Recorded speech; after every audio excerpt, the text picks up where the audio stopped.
Go live there. All right. Hello. Welcome to Midday Motivation here on YouTube, LinkedIn, and Instagram. I'm Rich Racken, and I'm here to share a message about our favorite topic this time of year, goal setting or resolutions. But today is the day that you do away with that word resolution because they don't work. And it's really important that you understand, and I'm going to get one little thing switched over here. Still learning this new setup with Instagram as the live stream. So, with goal setting, it is really important, and I want to give a quick shout out to my friend Catherine Frankson for this recommendation on topic. This is a great one. I love talking about it, especially this time of year. But it is important that we understand how we can set effective goals. And again, do away with the word resolution because what is it, 80% of goal or resolutions fail by February. So just stop. Just stop. It's like me trying to sing professionally. Probably better spent your efforts out elsewhere. But it's really important that we understand when we set these goals, a couple of different things that we need to put into place because we can identify what the goal is. We can say, I want to do fill in the blank. I want to grow my business. I want to be happier. I want to lose weight. I want to take on a new job. I want to open my own business, whatever that winds up being. But you got to figure out a couple of different things. Make that list. Think about the things that are currently going on in your life and what you aspire to do in 2024 and figure out what that looks like. What are the things that you prioritize? Write all your goals down. And then what I recommend is identifying like a top 4 or 5 that you really want to accomplish and put those in a different piece of paper, put them in a different document, a different tab, whatever, and focus in on those 4. And I want you to take one by one and I want you to do a couple of things. 1, visualize what success looks like. And when you think about the visualization of accomplishing that goal, what happens? What's different when you actually accomplish that goal? What feels different? What looks different? How are you acting different? How does your life look different? What's your lifestyle like? And all of the things. Are you in a new house? Are you in a new city? Do you have new friends? Do you have new colleagues? Everything. Look at all the details, but close your eyes and really visualize what that success looks like if your goal comes true or when your goal comes true. Optimist here. So think about the visualization. Put it down. Write down all the details that you can possibly write down. Take one by one because you need to focus dedicated attention on each of those goals. Again, let's use 4. Let's do 4. So once you identify the visualization, what I want you to do is this. Think about reverse engineering that goal. And think about the steps. Okay, this is what the optimal visualization of my success looks like. And here's where I am now. And if you walk backwards and think about the things that you need to achieve, maybe you need to build a team. How do you build a team? Well, you hire the right people. How do you hire the right people? Maybe you have to hit a revenue goal to get to that point. Like I have a goal of hiring my first team member this year because I need some support on social media content, maybe some administrative things, but I need some help to help with some of the tactical things. But when I understood that as a goal, I started to walk it back. Okay, what does that person going to want to make? How often do I need them? What do I need them to do? Walking through all those details helps me understand that, okay, I got to hit this revenue to be able to afford to hire somebody full time to take these tasks off my plate, which would be priceless. But I understand that I have to put a price tag to it. So visualization, reverse engineer the position. So goals here, you're here. What steps do you have to take to get there? But walk backwards because it's easier to figure out what you need to do walking backwards than forwards. Number 3, why? Why do you want that goal? You have to dive into the why of anything you want to achieve, but dive into the why of the goal and figure out just why it means so much to you. Why did you prioritize those 4 over the other ones that you put on the list? Why did they even make the list in the first place? So if you think about the why, and I'll use the example of the team member that I want to hire. The why behind that is because there are things that take my time that I could be spending on other things. Reach out, talking with clients, doing workshops, things like that are, if I could free up that time that I'm doing a lot of the tactical and administrative things, I could be off doing other stuff, which, 1, makes me happier because that's where I love spending my time. But 2, it allows me to interact and connect with more people, which is why I do what I do. So there's a couple of different whys built into that.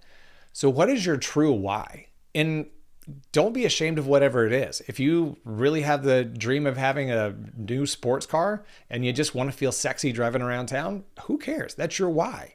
And that's going to be what drives you. Because if you leverage somebody else's why, or if you follow a path that somebody else has gone, or you say, well, I want to do this because they're doing it, you're doing it for the wrong reasons.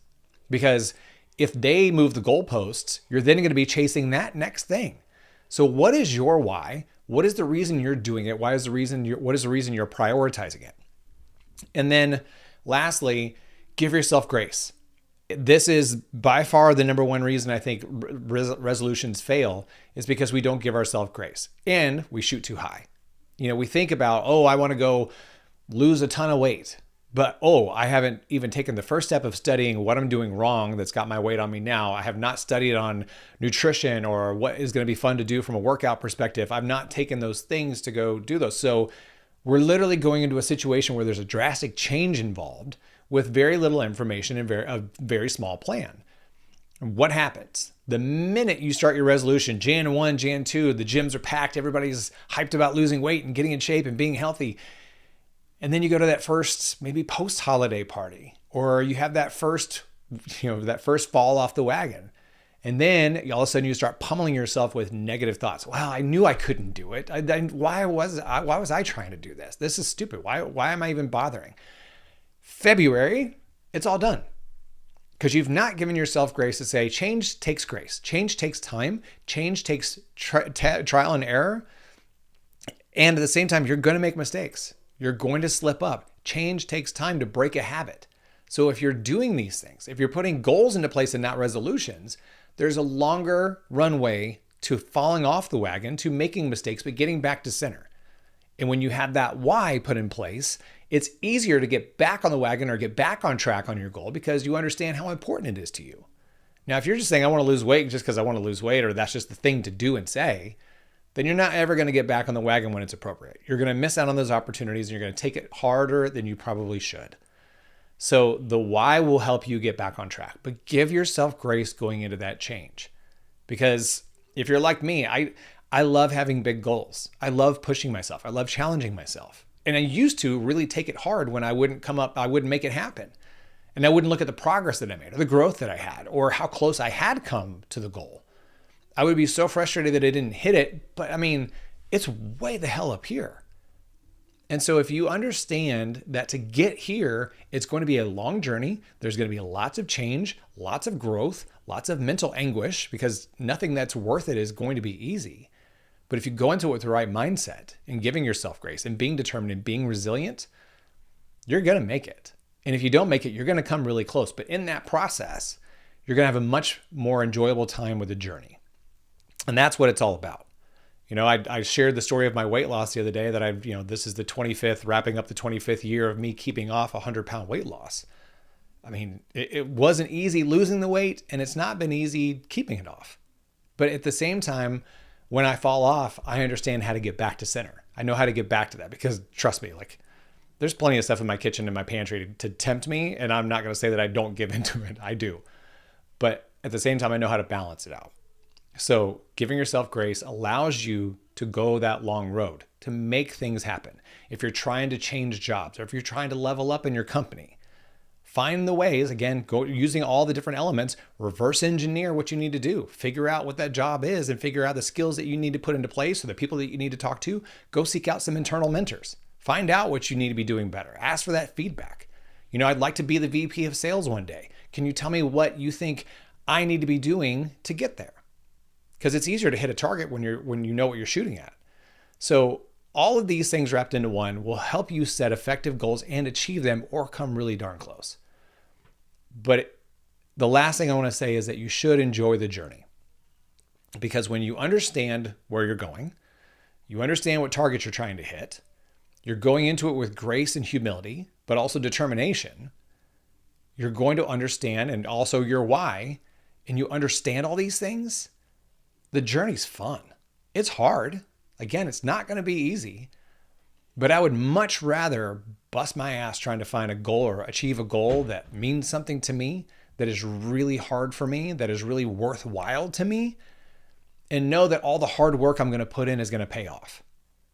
Now, the one caveat I will say to this is that while I've been talking about big goals and shooting for the stars and doing all those things, right? All the cliches. Don't be afraid to put some small goals into place. Now, ideally, those goals are in line with the big goal. And if you're, again, when you're reverse engineering your goal and you walk those steps back, okay, I've got to make $250,000 in revenue this year.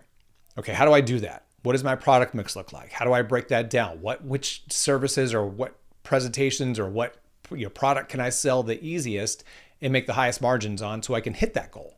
That is, those kinds of things are important to do. So if you say, yeah, I've got to book, I'll just use my example. I've got to book 5 keynotes a month for the next 12 months on average at this rate.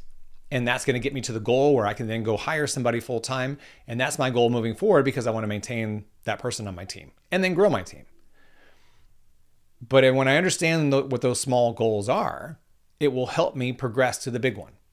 Because again, like if I went at my weight loss goal of 100 pounds saying, oh, I got to lose 100 pounds, that seems like a long way away. And it took me 1.5 years, so it was a long way away.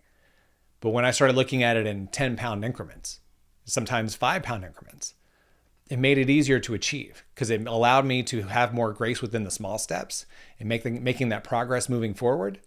So it was easier for me to achieve. But those small goals are going to play in very, very importantly on the pursuit to your big goal. Now, is it okay to have small, fun, auxiliary goals? Absolutely. One of mine, I have 2 actually this year. One is that I want to do an open mic stand-up comedy show. But I've already, it's a small goal, but I've said, okay, I want to do this. I've not ever written a stand-up routine. So I went out and found somebody to help me out. Shout out to Nicole Swisher. She's going to help me work on some content for this. So I'm going to make it happen. That's an easy goal. There's probably 2 or 3 steps. Finding the venue to go do it. It's 2 or 3 steps to do it. The other one is I want to learn, fun fact about me, I'm a big heavy metal fan. I want to learn how to sing and scream like Spencer of a band called Ice Nine Kills and Chris Motionless of Motionless in White. Those 2 guys I think are phenomenal singers. I love their range, but I just love that idea. So I'm seeking out a vocal coach.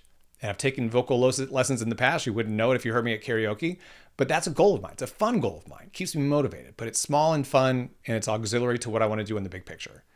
So set your goals, understand your why, prioritize what you've got, visualize the goal, what it means to you, all of the things, set those little goals, give yourself grace, but be determined. And if you need an accountability partner, send me what goals you're going to work on.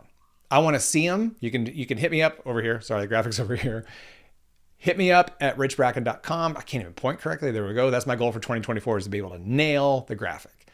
Hit me up, richbracken.com. Send me an email. Let me know what your goals are. Even if you just want to share them with me and then I can have them and we check in halfway through and say, how are you doing on these? But when we have an accountability partner, that helps too. So congratulations on getting through 2023. We're 10 days away. But 2024 is going to be huge. I have a feeling, I know it is going to be for me because I've done these things as far as setting my goals for 2024. They're already set in stone, got them right over here. But it's important for you to start now.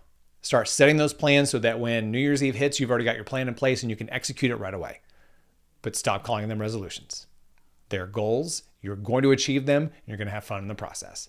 Thank you for joining this Midday Motivation. Hope you all have a wonderful day. Please share this, repost it if you can, because I want to help motivate as many people as possible. And if you need additional content, nailing the graphic, go to richbracken.com. Brand new keynotes, brand new videos, all kinds of stuff on richbracken.com. Take care.